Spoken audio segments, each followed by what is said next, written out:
প্রিয় দর্শক, আসসালামু আলাইকুম। কেমন আছেন আপনারা? আশা করি আল্লাহর রহমতে ভালো আছেন। আমিও আলহামদুলিল্লাহ ভালো আছি। আমি চুলায় একটি পাতিল বসিয়ে দিয়েছি, এখানে তেলটা দিয়ে দিলাম। এখন দিয়ে দিচ্ছি, দেখুন পেঁয়াজটা হয়ে গিয়েছে। এখানে আমি হলুদ গুঁড়ো দিয়ে দিলাম, দিয়ে দিচ্ছি শিমুলো কুচি,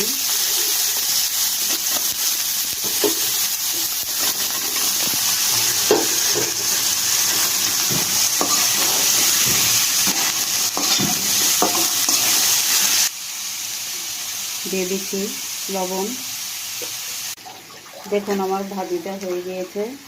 এখন আমি দিয়ে দিচ্ছি কাঁচামরিচ কুচি, দিয়ে দিচ্ছি ধনিয়া পাতা কুচি। যে ভাই বোনরা আমার চ্যানেলটাকে সাবস্ক্রাইব করেছেন তাদেরকে জানাই হাজারো শুভেচ্ছা ও অভিনন্দন। আর যে ভাই বোনরা এখনও সাবস্ক্রাইব করেননি তাদেরকে শুভেচ্ছা জানিয়ে সাবস্ক্রাইব করার আমন্ত্রণ জানাচ্ছি। সবাই ভালো থাকবেন। আল্লাহ হাফেজ।